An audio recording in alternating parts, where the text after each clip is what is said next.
CM Jagan ఫోటోల పిచ్చి కారణంగా రైతుల ఇళ్లలో పెళ్లిళ్లు నిలిచిపోతున్నాయని మాజీ మంత్రి అయ్యన్న పాత్రుడు ఆరోపించారు. ఇక ఈ విషయంపైన ఆయన గురువారం ఎన్నికల రిటర్నింగ్ అధికారి ఆర్జీఓ జయరాంకి ఫిర్యాదు చేశారు. ఇక అనకాపల్లి జిల్లా నర్సీపట్నం మండలం గుబ్బాడకి చెందిన బండారు రాజేశ్వరి కుటుంబ సభ్యులు పెళ్లి కోసం భూమిని తనఖా పెట్టుకొని 9 లక్షల లోన్ కోసం దరఖాస్తు చేశారని అయ్యన్న పాత్రుడు చెప్పారు. ఇక నర్సీపట్నం డివిజన్ శాఖలో ఆమోదం పొంది జిల్లా కేంద్రానికి వెళ్లిన తర్వాత అభ్యంతరాలు వ్యక్తం చేశారని మండిపడ్డారు. పట్టాదారు పాస్ పుస్తకం పైన ఉన్న జగన్ ఫోటో వెబ్ అప్లోడ్ కి నిరాకరిస్తోందని అధికారులు చెప్పినట్లుగా అయ్యన్న వివరించారు.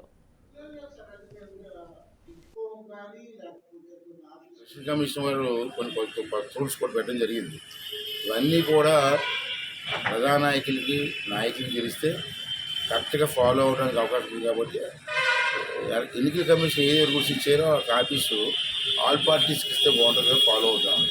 రెండోది ఏంటంటే, ఇప్పుడు టిట్కో ఇల్లు ఉన్నాయి నర్సిపట్నంలో, అది గవర్నమెంట్ హౌస్, దానికేమో వాళ్ళు పార్టీ రంగులు వేశారు.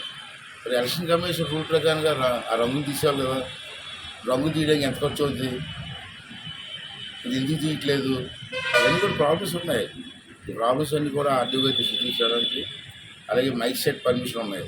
పూర్వం ఏంటంటే మనం చాలా ఎలక్షన్ చూసాను నేను, 30 రోజులకి కూడా చాలా తీసుకొని పర్మిషన్ తీసుకునేవాళ్ళు. ఇప్పుడు వీళ్ళు ఏమన్నారు, రోజు తీసుకోవాలంటారు. అది చాలా పెద్ద పని, జరిగే పని కాదు, బిజీగా ఉంటాం అందరం. అంచేత షెడ్యూల్ వచ్చిన దగ్గర నుంచి అంటే ఎన్నికల టైం అయ్యే వరకు 30 రోజులు అవ్వండి, 10 రోజులు అవ్వండి, టోటల్గా